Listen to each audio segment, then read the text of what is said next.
संविधान सभा के लिए चुनाव हुआ और 389 सदस्य संविधान सभा के लिए चुने गए थे। दूसरी बात हमने कहा था, जब देश का विभाजन हुआ तो जो पाकिस्तानी क्षेत्र से चुनकर आए थे उस संविधान सभा के मेंबर पाकिस्तान चले गए, तो सदस्य कितने बचे थे? 299 सदस्य संविधान सभा के लिए बचे थे। दूसरी बात हमने कहा था, 24 जनवरी 1950 को संविधान सभा पर या संविधान पर 284 सदस्यों के हस्ताक्षर है। ठीक है।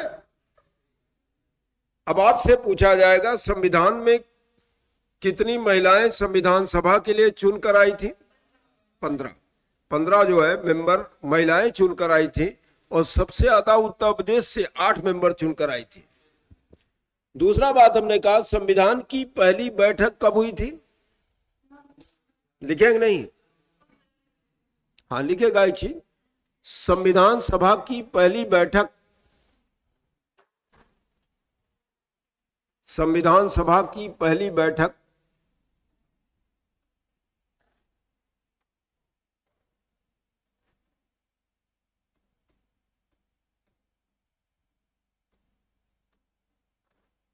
की प्रथम बैठक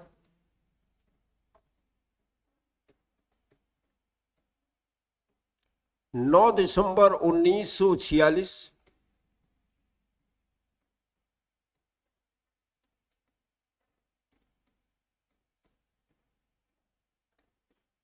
को बैठक हुई थी। इसके अध्यक्ष बनाए गए सच्चिदानंद सिन्हा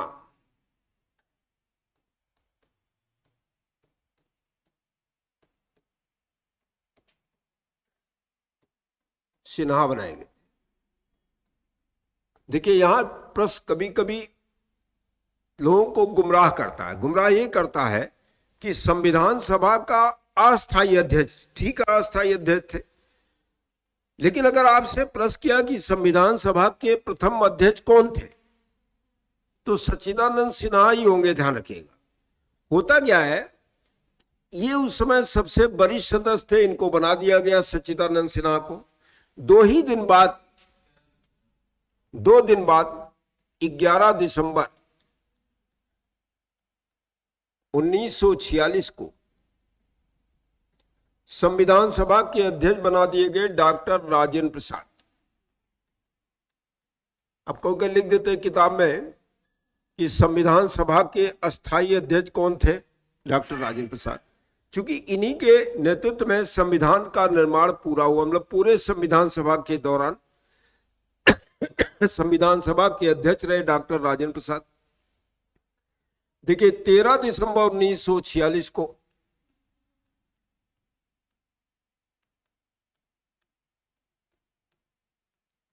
जवाहरलाल नेहरू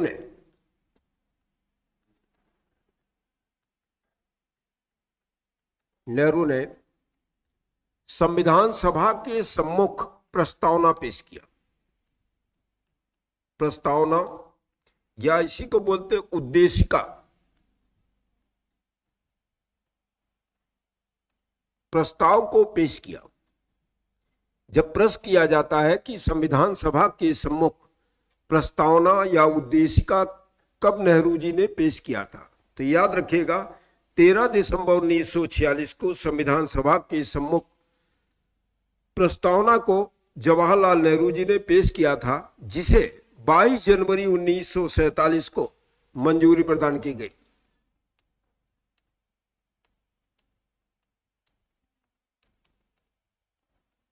(1947) को प्रस्तावना को मंजूरी संविधान सभा ने दिया। देखिए 2 प्रश्न आते हैं कि संविधान सभा के सम्मुख प्रस्तावना किसने पेश किया था, तो याद रखिएगा 13 दिसंबर 1946 को जवाहरलाल नेहरू ने पेश किया। पूछेगा कब इसे मंजूरी प्रदान की गई, तो बताइएगा 22 जनवरी 1947 को इसे मंजूरी प्रदान की गई थी प्रस्तावना के रूप में। प्रस्तावना को ही संविधान की कुंजी याद रखेगा, इसको संविधान की आत्मा, संविधान की आत्मा, संविधान की कुंजी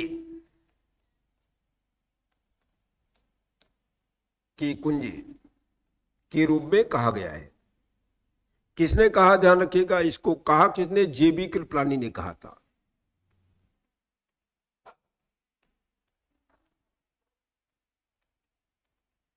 देखिए, जब भी पूछेगा संविधान की आत्मा, संविधान की कुंजी, जेबी कृपलानी ने इसे संविधान की आत्मा कहा, संविधान की कुंजी कहा। जेबी कृपलानी ने इसे संविधान की आत्मा कहा था, संविधान कुंजी कहा था।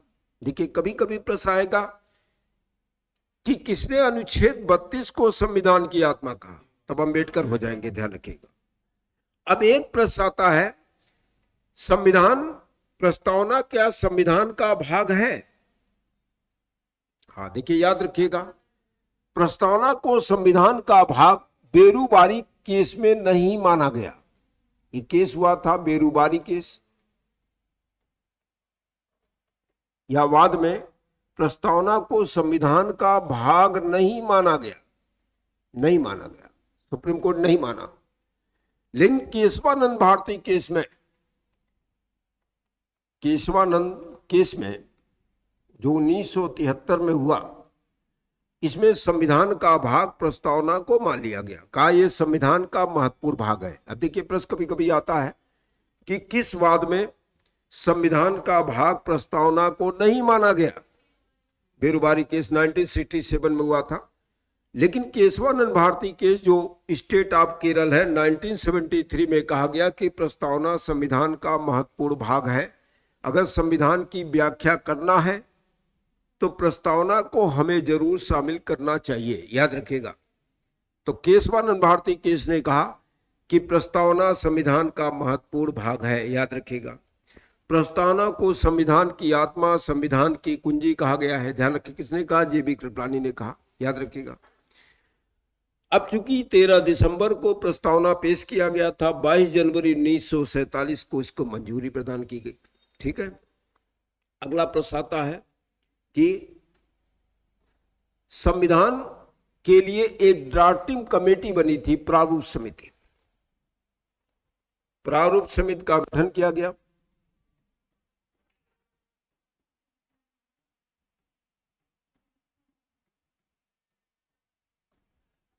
या इसी कहते हैं पांडुलिपि समिति।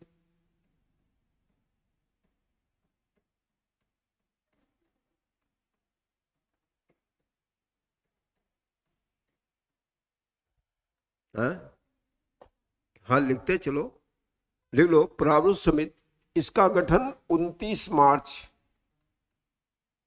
1947 को किया गया।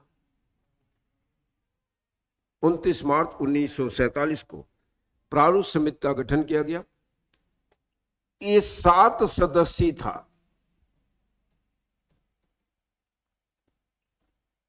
इसके अध्यक्ष बनाया गया भीमराव अंबेडकर को।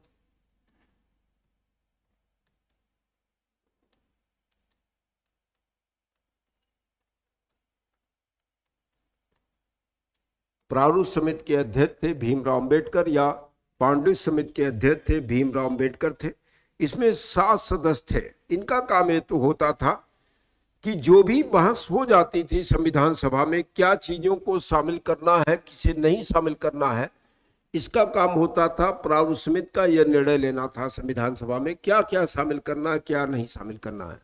तो पूछ देता है कि प्रारूप समिति का गठन किसकी अध्यक्षता में हुआ? भीमराव अंबेडकर के। इसीलिए देखते हैं कुछ लोग कहते हैं कि संविधान का निर्माण भीमराव अंबेडकर के ही नेतृत्व में हुआ। वैसे संविधान के निर्माण में बहुत लोगों का योगदान था, तो लेकिन इनका नाम चूंकि प्रारूप समिति या पांडुलिपि समिति में किया गया। लिखा था संविधान को प्रेम बिहारी रायजादा ने। प्रेम बिहारी रायजादा लेखन का काम पूछते हैं। संविधान में लेखन का काम किया प्रेम बिहारी रायजादा ने। जब पूछ देता है कि संविधान का लेखन कार्य किसने किया, प्रेम बिहारी नारायण रायजादा ने किया था। ड्राफ्टिंग कमेटी का काम ये होता था, जो बहस हो जाती थी, जिस पर निर्णय हो जाता था, उसको क्या शामिल करना है क्या नहीं शामिल करना, यह निर्णय करने का काम ड्राफ्टिंग कमेटी करती थी, प्रारूप समिति करती थी। याद रखिएगा, पूछ देता है ड्राफ्टिंग कमेटी का क्या क्या कार्य था। इसका काम होता था संविधान में क्या चीजों को शामिल करना है क्या नहीं शामिल करना है, ये निर्णय करते थे, लिखते थे, लेखन काम करते थे प्रेम बिहारी नारायण रायजादा थे। ध्यान रखिएगा। अगला आता है कि संविधान 26 नवंबर, देखिए संविधान का 3 बार वाचन हुआ।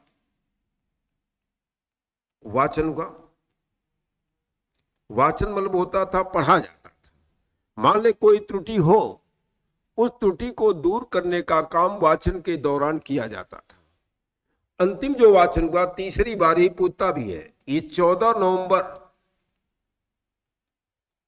1949 से शुरू हुआ और 26 नवंबर 1949 के बीच संपन्न हुआ था।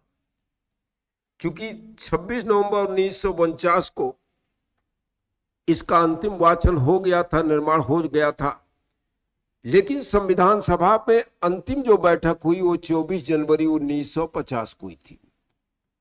इसके बाद संविधान सभा की कोई बैठक नहीं हुई। और इसी दिन क्या हुआ, 284 सदस्यों ने हस्ताक्षर कर दिए।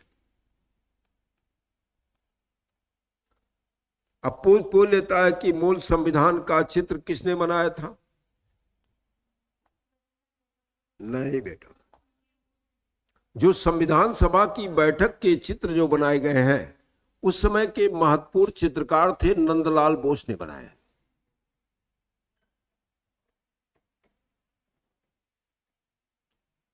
लाल बोस। देखिए, जब भी पूछेगा कि संविधान सभा के जो भी बैठक थे या मूल संविधान में जो भी चित्र बनाए गए हैं, किस चित्रकार ने संविधान सभा के आलेख का निर्माण किया है, तो चित्रकार थे नंदलाल बोस। लेकिन नंदलाल बोस क्यों चर्चा में है भी जान लीजिए, यही कारण था। नंदलाल बोस अविनाश टैगोर के शिष्य थे। अविनाश टैगोर जिन्होंने ओरिएंटल आर्ट ऑफ गैलरी की स्थापना कलकत्ता में की थी, उसी में नंदलाल बोस पढ़े थे, जिनको पढ़ाया था अविनाश टैगोर ने। तो इन्होंने ही संविधान सभा के बैठक के चित्र बनाए। याद रखिएगा, जो भी जिसमें आप देखेंगे संविधान, मूल संविधान में तमाम लोगों के चित्र डाले गए। भगवान राम जी का भी है, उसमें अकबर का भी चित्र है, या तमाम जो भारत की तमाम सांस्कृतिक चीजें हैं उनको चित्र बनाए गए हैं। पूछ देता है कि संविधान सभा के चित्र किसने बनाए, किस चित्रकार ने बनाए, नंदलाल बोस ने बनाए। पूछता है संविधान सभा का विधिक सलाहकार कौन था, लीगल एडवाइजर कौन थे। वो थे लीगल एडवाइजर, विधिक सलाहकार थे BN राव। विधिक सलाहकार BN राव थे, BN राव। इनका नाम था बेनेगल नरसिंह राव।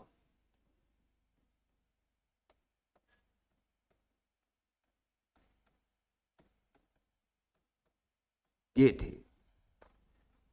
अभी आपने पेपर पढ़ा होगा कि नहीं पढ़ा होगा, कई लोग दावा ये करते हैं कि बेनेगल नरसिंह राव ही संविधान के निर्माता थे। अभी पेपर में था, कुछ लोगों ने विचार रखा कि अंबेडकर नहीं थे, चूंकि अंबेडकर का योगदान ज्यादा संविधान बनाने में, ध्यान रखिएगा। ये विधिक सलाहकार थे, ये बहुत बड़े जो है कानून के ज्ञाता थे। कुछ लोग इनका नाम बहुत तेजी से उछाल रहे हैं कि ये थे संविधान के निर्माता, जबकि ऐसा नहीं था। संविधान के निर्माण में बहुत लोगों का योगदान था, एक दो लोगों योगदान नहीं था। चूंकि अंबेडकर साहब जो है, जो प्रारूप समिति थी, क्या निर्णय किसको शामिल करना किसको नहीं, उसके अध्यक्ष थे, तो निर्णय वो करते थे। तो इनका नाम बहुत तेजी से उभरा कि संविधान सभा के विधिक सलाहकार कौन थे, BN राव थे। ध्यान रखिएगा, ठीक है। अब जो संविधान बना, उसके निर्माण समय लगा 2 वर्ष 11 माह 18 दिन। संविधान के निर्माण में जो समय लगा 2 वर्ष लगा, 11 माह लगा और 18 दिन, लगभग 64 लाख रुपए खर्च हुए।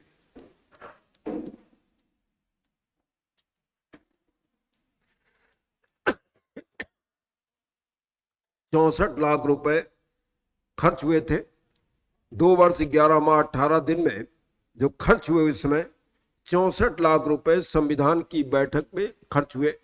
तो ये देखिए, संविधान को जो लागू किया गया 26 नवंबर 1949 को ही संविधान में कुछ प्रावधान को लागू कर दिया गया। क्या लागू हुआ था उस दिन?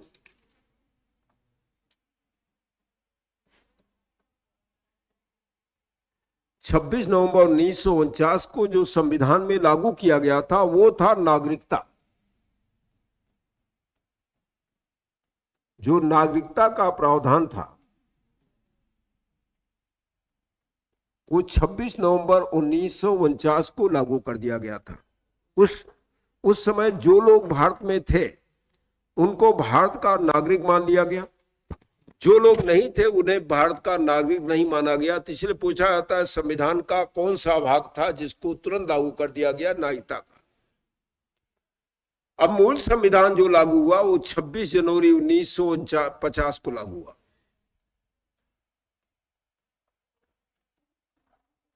पूरी तरह संविधान को लागू किया गया 26 जनवरी 1950 को, और भारत ने पहला गणतंत्र दिवस मनाया। प्रथम गणतंत्र दिवस मनाया गया।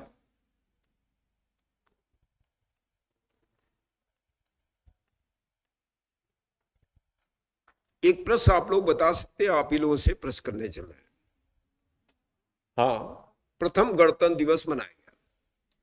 क्यों ये संविधान 26 नवंबर 1949 को ही बन गया था? भाई अंतिम वाचन हो गया था, लागू किया गया 2 महीने बाद। क्या ऐसा बात थी कि 26 नवंबर 1949 को संविधान बन गया था लेकिन लागू किया गया 2 महीने बाद 26 जनवरी 1950 को?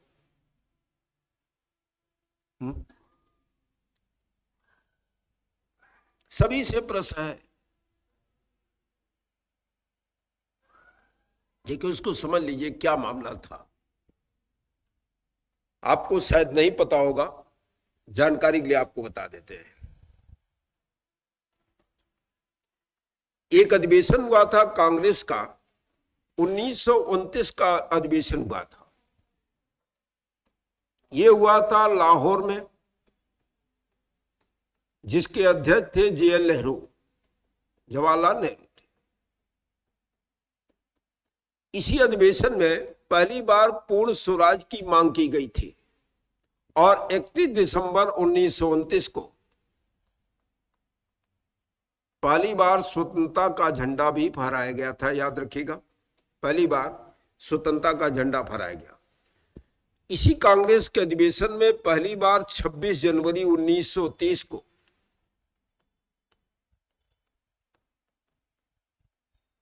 पहली बार स्वतंत्रता दिवस मनाया गया था।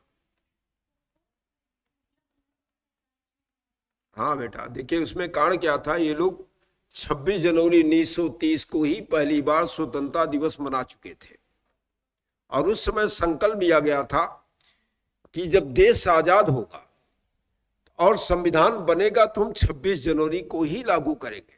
अब चूंकि क्या था, संविधान 26 नवंबर 1949 को बन गया था, तैयार हो गया था। इसी संकल्प को पूरा करने के लिए 2 महीने वेट किया गया। समझ गए बात? भाई 26 जनवरी 26 नवंबर को बन गया था, 26 जनवरी को लागू किया गया 2 महीने बाद। इसीलिए इस वेट को, इस चीज को, संकल्प को पूरा करने के लिए संविधान को 26 जनवरी 1950 को लागू किया गया था। समझ गए पूरी कहानी? यही संकल्प पूरा करने के लिए। तो इसलिए प्रश्न आता है कभी कभी, भारत ने पहली बार आजादी कब मनाई थी, स्वतंत्रता दिवस कब घोषणा किया था? 26 जनवरी 1930 को, याद रखिएगा। और इसी संकल्प को पूरा करने के लिए 26 जनवरी 1950 को संविधान को लागू किया गया। अब आते हैं, देखिए जो मूल संविधान था उसमें तमाम देशों के जो भी संविधान की अच्छी अच्छी बातें थी उसको शामिल किया गया। मूल संविधान में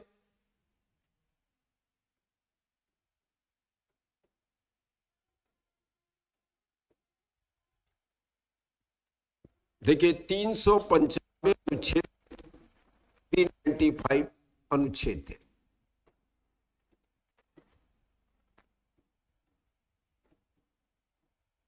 तीन सौ 95 अनुच्छेद, 22 भाग थे, 8 अनुसूचियां थी।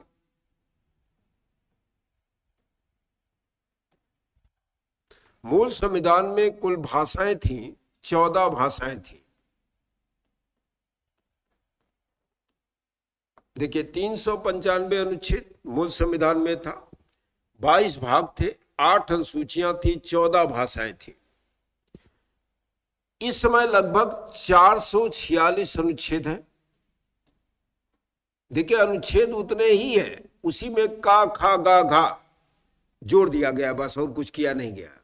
अनुच्छेद यही है 395 भी।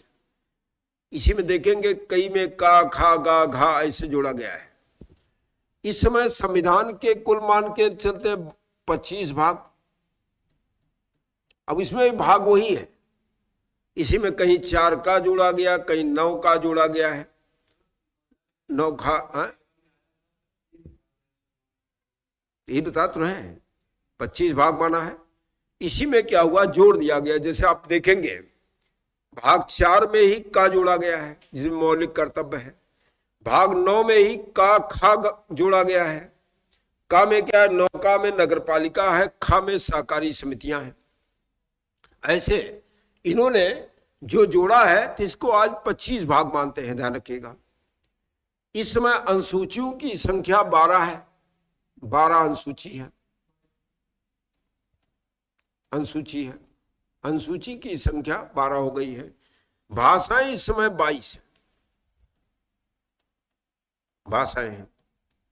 अब जैसे पूछेगा कि इस समय वर्तमान में कितने अनुच्छेद हैं, 446 है, याद रखिएगा। कितने भाग हैं, 25 भाग हैं। उसी का खा गा को जोड़कर 25 भाग हो गए हैं। कितनी अनुसूचियां हैं, इस समय 12 अनुसूचियां हैं। कितनी भाषाएं हैं, 22 भाषाएं हैं। और इस समय 28 राज्य हैं और 8 केंद्र शासित प्रदेश हैं।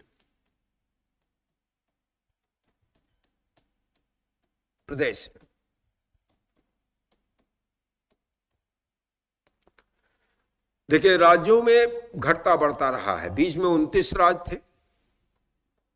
जम्मू कश्मीर के राज्य का दर्जा जब छीन लिया गया तो जम्मू कश्मीर को केंद्र शासित प्रदेश बना दिया गया। तो उसमें बीच में 9 के केंद्र शासित प्रदेश हो गए थे, लेकिन 2 केंद्र शासित प्रदेश का बाद में विलय कर दिया गया। कौन 2 केंद्र शासित प्रदेश से जिसका विलय कर दिया गया? नहीं बेटा, दादरा नगर हवेली एवं दमन दीव का 26 जनवरी याद रखिएगा 2020 में दोनों का विलय करके एक केंद्र शासित प्रदेश बना दिया गया। पहले क्या था, दादरा नगर हवेली अलग थी जिसकी राजधानी सिलवासा थी, और दूसरा था दमन दीव जिसकी राजधानी दमन थी। दोनों का विलय 26 जनवरी 2020 को कर दिया गया। तो इस समय अगर पूछेगा वर्तमान में कितने अनुच्छेद हैं, 446। कितने भाग हैं, 25। कितनी अनुसूचियां हैं, 12। कितनी भाषाएं हैं, 22। कितने राज्य हैं, 28। कितने केंद्र शासित प्रदेश हैं, 8। याद रखिएगा। अब संविधान में मूल स्रोत क्या है? संविधान का मूल स्रोत है भारत शासन अधिनियम 1935। संविधान का मूल स्रोत वो है भारत शासन अधिनियम 1935।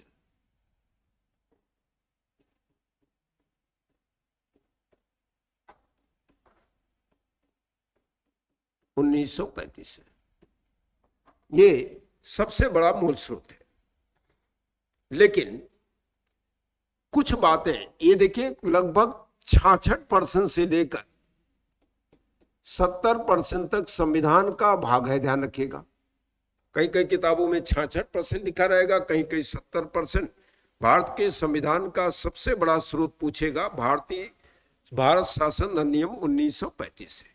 लेकिन कुछ बातें विदेशों के संविधान से ली गई हैं, इसको याद रखना पड़ेगा, ध्यान रखिए। क्या क्या महत्वपूर्ण बातें हैं, कहां से ली गई हैं। एक पहला है यूएसए। यूएसए मतलब यूनाइटेड स्टेट ऑफ अमेरिका। यहां से क्या क्या बातें ली गई हैं। एक पहला देखिएगा, मौलिक अधिकार, फंडामेंटल राइट। अब देखिए, पूछेगा फंडामेंटल राइट या मौलिक अधिकार कहां लिया गया है, अमेरिका से। दूसरा शब्द आएगा न्यायिक पुनरावलोकन।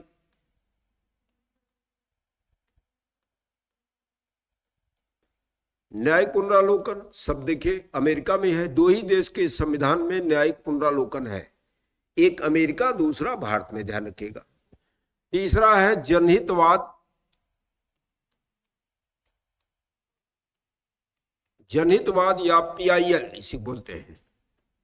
पीआईएल भी हमने अमेरिका लिया है, ठीक है। जब पूछे जनहितवाद, पीआईएल कहां लिया, अमेरिका से। स्वतंत्र न्यायपालिका, न्यायपालिका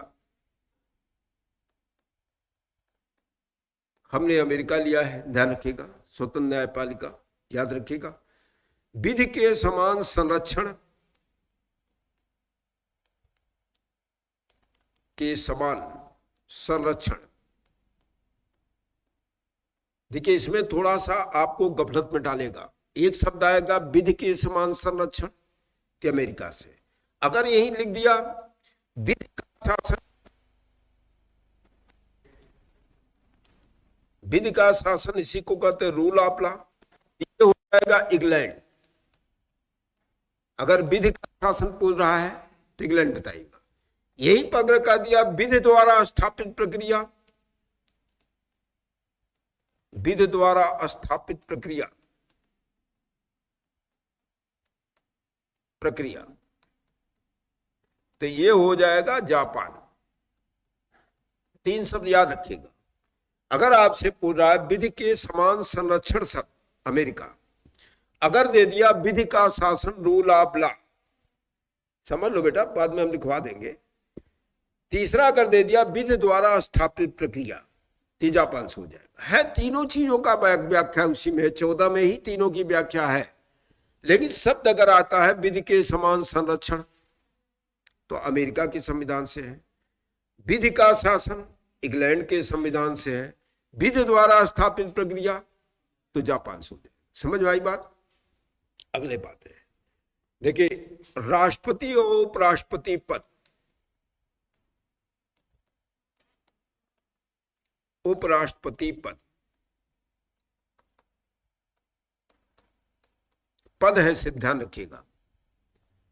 इसकी शक्तियां जो है हमने लिया है, उपराष्ट्रपति पद अमेरिका में ही है, तो हमने उपराष्ट्रपति पद लिया है। राष्ट्रपति पद भी हमने अमेरिका के ही संविधान लिया है, समझ गए। प्रस्तावना का विचार, प्रस्तावना का विचार। देखिए, अगर प्रस्तावना की भाषा बोल दिया तब ऑस्ट्रेलिया हो जाएगा। देखिए, अगर यही कह दिया प्रस्तावना की भाषा, तब ये हो जाएगा ऑस्ट्रेलिया से। देखिए, दोनों बात याद रखिएगा। प्रस्तावना का विचार जैसे लिखा है हमारे यहां, हम भारत के लोग, ये शब्द यही लिया गया अमेरिका से। वी आर द पीपुल शब्द का उल्लेख अमेरिका के संविधान। अगर भाषा पूछ देता है तो बताएगा प्रस्तावना की भाषा हमने ऑस्ट्रेलिया के संविधान से लिया है, ठीक है। प्रस्तावना का विचार, तो हमने यहां देखिए क्या क्या लिया, मौलिक अधिकार लिया, न्यायिक पुनरावलोकन लिया, जनहितवाद पीआईएल लिया, स्वतंत्र न्यायपालिका लिया, विधि के समान संरक्षण लिया, राष्ट्रपति और उपराष्ट्रपति पद लिया है, प्रस्तावना का विचार लिया। ये हमने अमेरिकी संविधान से इसको लिया है, ध्यान रखिएगा, जब भी पूछेगा अमेरिकी संविधान लिया है।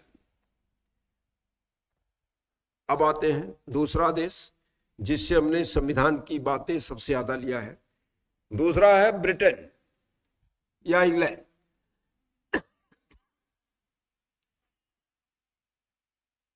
ब्रिटेन या इंग्लैंड से क्या क्या लिया? एकल नागरिकता, पहला शब्द आएगा एकल नागरिकता।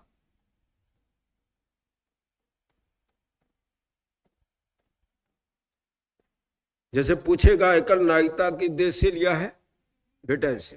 क्योंकि अब अमेरिका में एकल नागरिकता नहीं, यहां दोहरी नागरिकता है। क्या है? एक वहां केंद्र की होती, दूसरी राज्य की होती है। हमारे यहां भी एकल नागरिकता हमने लिया है, क्योंकि हम भारत के नागरिक हैं, किसी देश के नागरिक नहीं है। प्रधानमंत्री और उनकी मंत्रिपरिषद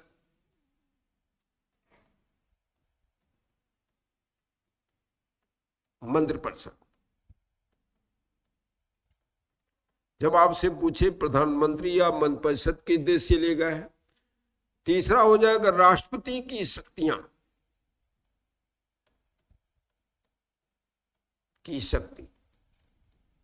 जैसे इंग्लैंड में वहां की महारानी या महाराजा नाम मात्र का प्रमुख होता है, वैसे हमारे यहाँ राष्ट्रपति भी नाम मात्र का प्रमुख है, याद रखिएगा। जब पूछ देता है कि इंग्लैंड का प्रधान जो राजा होता नाम मात्र का प्रमुख है, हमारे यहाँ भी। संसद हमने ब्रिटेन से लिया है, यहीं से लिया है संसद। जैसे ब्रिटेन में क्या है?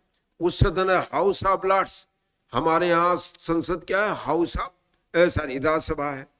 वहां का निम्न सदन है हाउस ऑफ कॉमन्स, तो हमारे यहाँ क्या है? लोकसभा है। तो हमने संसद क्या हुआ? ब्रिटेन से लिया है। संसदीय कार्यवाही, संसदीय कार्यवाही हमने कहा लिया? ब्रिटेन से। विधि का शासन,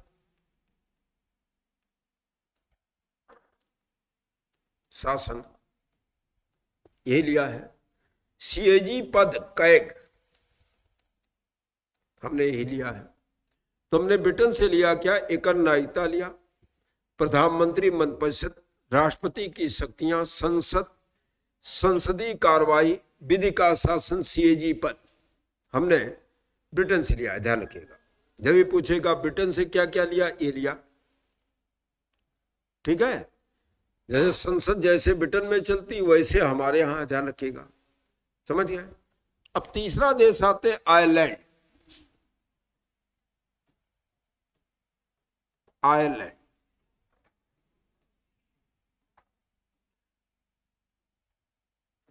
आयरलैंड से लिया हमने नीति निर्देशक तत्व।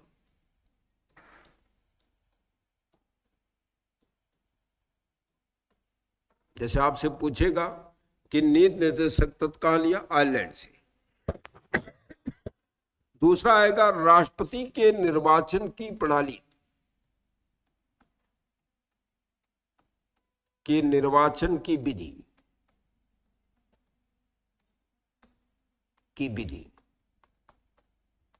जैसे आपसे प्रश्न किया जाएगा राष्ट्रपति के निर्वाचन की विधि किस देश से लिया गया है? आयरलैंड से। राष्ट्रपति द्वारा 12 सदस्य, राष्ट्रपति द्वारा 12 सदस्यों को राज्यसभा में मनोनयन, राज्यसभा में मनोनयन, राष्ट्रपति 12 सदस्यों को राज्यसभा में मनोनीत करता है। पूछेगा किस देश से लिया गया है? लेकिन लोकसभा में 2 सदस्यों का मनोनयन खत्म कर दिया गया है। लोकसभा में 2 सदस्य एंग्लो इंडियन समुदाय से मनोनयन,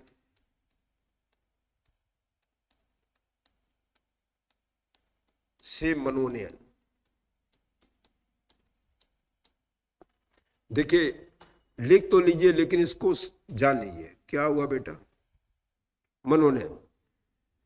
इसको अभी एक संविधान संशोधन हुआ था 104वां, 2019 में यह प्रक्रिया खत्म कर दी गई कि लोकसभा में 2 सदस्य एंग्लो इंडियन समुदाय से मनोनीत किए जाएंगे, और दूसरी चीज विधानसभा में एक एंग्लो इंडियन समुदाय को मनोनीत किया जाएगा राज्यपाल द्वारा। ये दोनों प्रक्रिया को जब भी पूछेगा, 104वां संविधान संशोधन 2019 में हुआ था, इस प्रक्रिया को समाप्त कर दिया गया है कि अब जो है राष्ट्रपति द्वारा 2 एंग्लो इंडियन समुदाय को लोकसभा में मनोनीत नहीं किया जाएगा। ये था क्या, आर्टिकल 331 में था, याद रखिएगा, जिसको समाप्त कर दिया गया। दूसरा था कि राज्यपाल एक सदस्य को विधानसभा में एंग्लो इंडियन समुदाय को मनोनीत कर सकता था, समझ गए, वो 333 में था, उसको भी समाप्त कर दिया गया। अब क्या होगा कि लोकसभा में, इसीलिए संख्या आजकल पूछी जाती है कि वर्तमान लोकसभा की सीटें कितनी है, 543 है, कितनी हो सकती है, 550, समझ गए। पहले लिखा जाता 552 हो सकती थी और 545 होती। तो ये एंग्लो इंडियन समुदाय का मनोनयन पूछे कहां लिया गया था, लिया कहां गया था, आयरलैंड से, जिसको 104वें संविधान संशोधन द्वारा 2019 में समाप्त कर दिया गया। इतनी बात समझ में आई?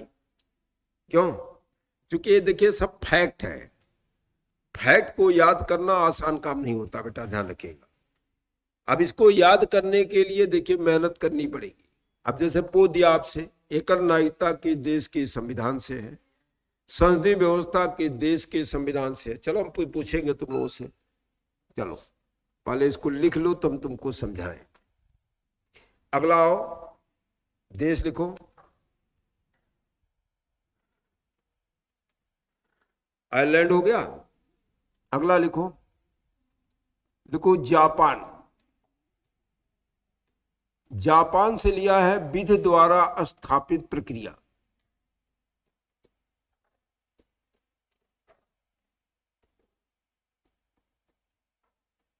प्रक्रिया जैसे आपसे पूछेगा कि किस देश द्वारा संविधान में विधि द्वारा स्थापित प्रक्रिया ली गई है, जापान से। फिर एक देश लिखे कनाडा,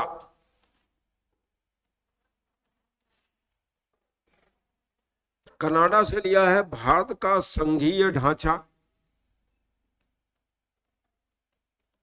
भारत का संघीय ढांचा, जैसे लिखा रहता है ना भारत राज्यों का संघ है, उसे किस देश से लिया गया है, कनाडा से। संघीय ढांचा हमने कनाडा से लिया है। दूसरा लिया गया है राज्यपाल पद, जैसे पूछे कि देश के संविधान से राज्यपाल पद लिया गया है, कनाडा, याद रखिएगा। जैसे पूछे भारत का संघीय ढांचा, हमने कनाडा लिया है। एक है अवशिष्ट शक्ति,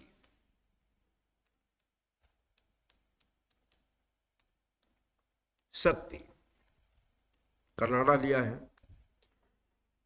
लिखा रहेगा भारत का संघात्मक ढांचा, कनाडा, राज्यपाल पद कनाडा, अवशिष्ट शक्तियां कनाडा, ध्यान रखिएगा। तो ये हमने कनाडा से लिया है, 3 नाम याद रखिएगा, कनाडा लिया है। फिर आते हैं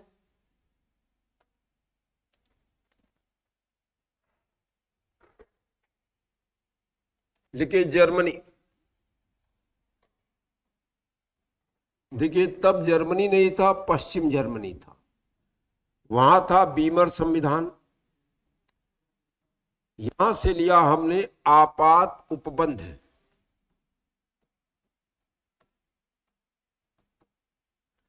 पूछेगा किस देश के संविधान से हमने आपात उपबंध या इमरजेंसी लिया है, बताइएगा। हमने जर्मनी, पश्चिम जर्मनी लिया, वहां पर बीमर संविधान था। फिर एक देश दक्षिण अफ्रीका, यहां से लिया हमने संविधान संशोधन,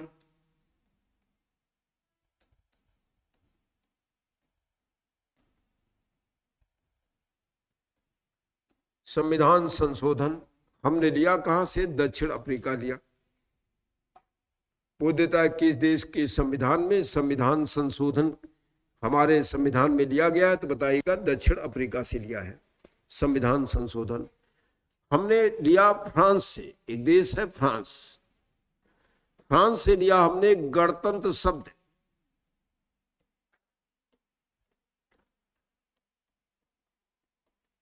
गणतंत्र शब्द पूछेगा किस देश संविधान से लिया है, फ्रांस से, याद रखना। जैसे भारत एक गणतंत्र है, ये शब्द हमने लिया कहां से, फ्रांस से। फिर आते हैं, जैसे लिया हमने ऑस्ट्रेलिया से,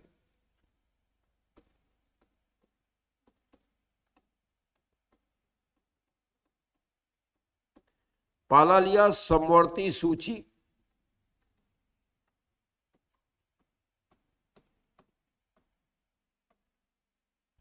समवर्ती सूची याद रखिएगा। दूसरा लिया प्रस्तावना की भाषा,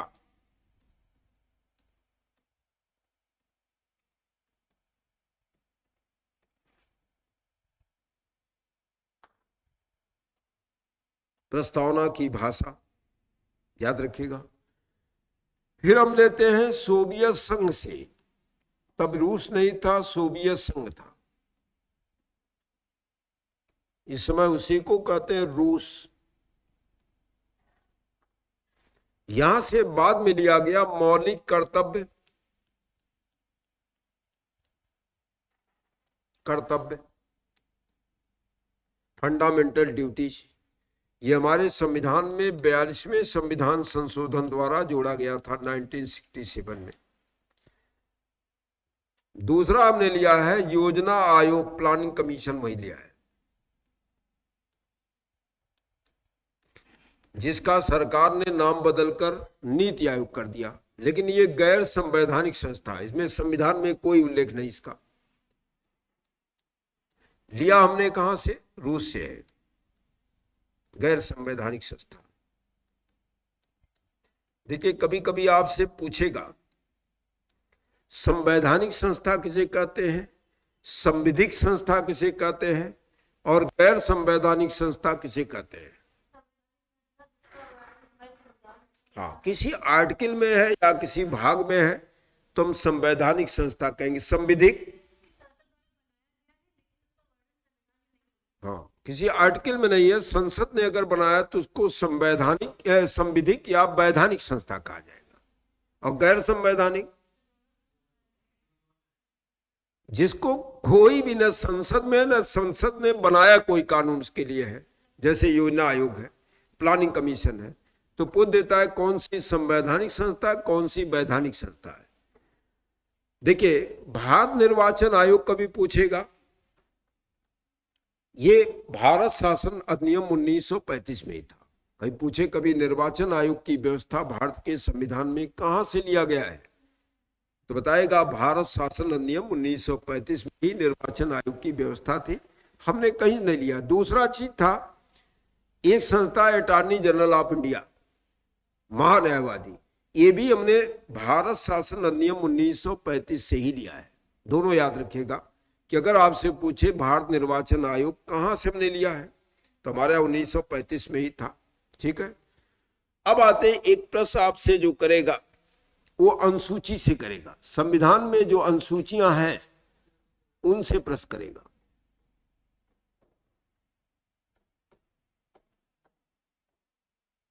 कि अनुसूची,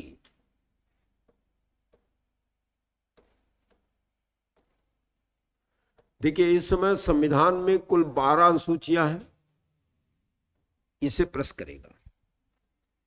अब पूछेगा प्रथम अनुसूची में क्या है,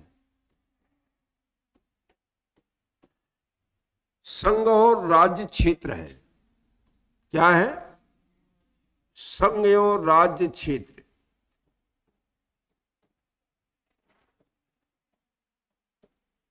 इसमें 28 राज्य और 8 केंद्र शासित प्रदेश के गठन का, शासित प्रदेश के गठन का वर्ष लिखा है कि कौन सा राज्य कब गठित हुआ था इसका प्रावधान किया गया है, ध्यान रखिएगा। पहली अनुसूची में क्या है, पूछेगा संघ राज क्षेत्र कि कौन सा राज्य कब गठित किया गया, किस राज्य से अलग करके बनाया गया, इसका वर्णन है। तो इसमें संघ राज क्षेत्र में 28 राज्य और 8 केंद्र शासित प्रदेश का वर्णन है, ध्यान रखिएगा। प्रथम अनुसूची अगर आपसे प्रश्न करे क्या है, संघ राज क्षेत्र की बात की गई है। दूसरी अनुसूची में है राष्ट्रपति और अन्य पदाधिकारियों के वेतन भत्ते का प्रावधान है एवं अन्य पदाधिकारी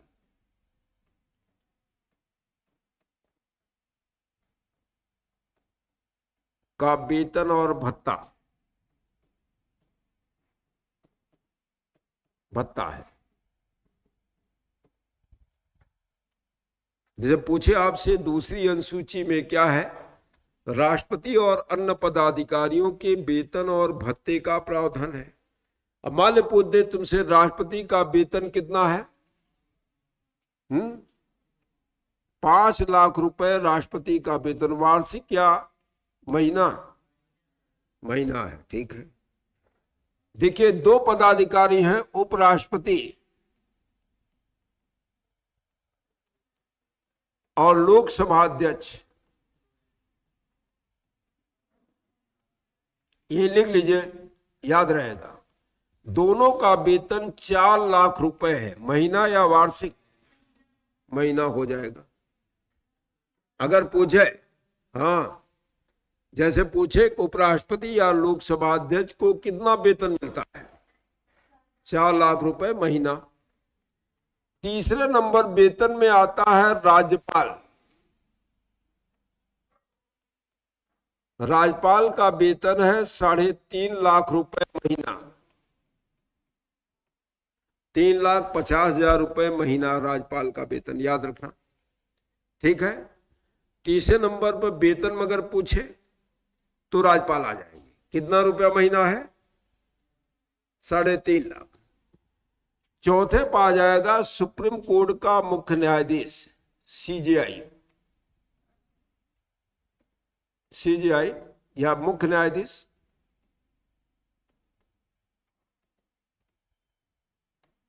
इसका वेतन है 2,80,000 रुपए महीना,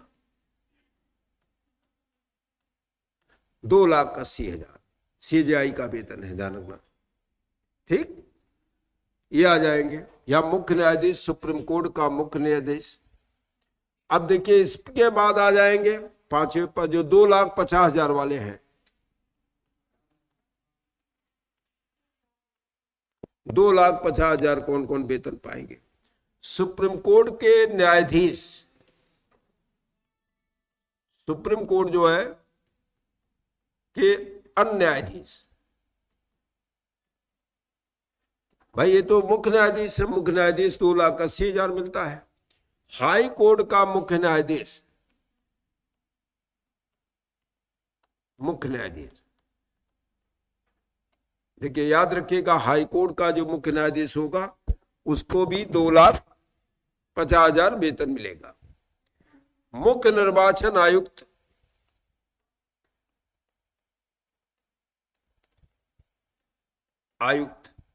इसको भी 2,50,000 मिलेगा, याद रखिएगा। पूछे कभी मुख्य निर्वाचन आयुक्त कितना वेतन मिलेगा। सीएजी कैग, इसको भी उतने वेतन मिलेगा, ठीक है। सीएजी कैग, कैग नाम सुने हो गए, भारतीय नियंत्रक एवं महालेखा परीक्षक 2.5 लाख वेतन पाएगा, ठीक है। अगला नाम आएगा संघ लोक सेवा आयोग का अध्यक्ष, लोक सेवा आयोग का अध्यक्ष,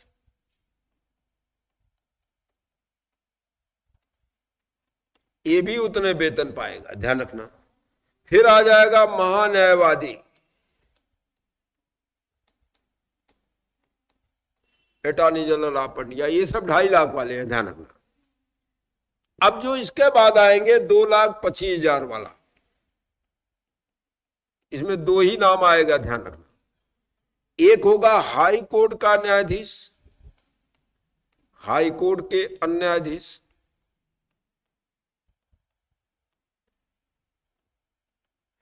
जब पूछे कभी उच्च न्यायालय के न्यायाधीश का वेतन कितना है, मुख्य न्यायाधीश छोड़ दो, अन्य न्यायाधीश, और दूसरा नाम आएगा महाधिवक्ता।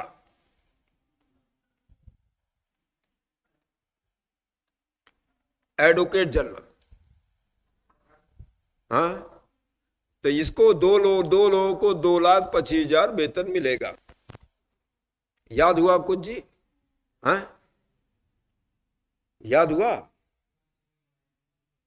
जैसे आपसे प्रश्न करेगा कि राष्ट्रपति को कितना वेतन मिलता महीना में, 5 लाख, उपराष्ट्रपति और लोकसभा अध्यक्ष 4 लाख, राज्यपाल 3.5 लाख, भारत का मुख्य न्यायाधीश, अब 2.5 लाख वाले में इतने लोग हैं और 6 लोग हैं, और उसके बाद 2,25,000 वाले उस सांसदों को मिलता है। वो मिलेगा जो भारत का सबसे ज्यादा वेतन आईएएस संवर्ग में पाता है, कैबिनेट सचिव, उसका 2। हाँ बोलिए। उसका वेतन राज्य सरकार तय करती है। नहीं, उससे मतलब राज्य सरकार तय करेगी, उसका कोई वेतन नहीं तय, राज्य सरकार तय करेगी। जो भी उसके मुख्य सचिव होगा राज्य का, उसके समान वेतन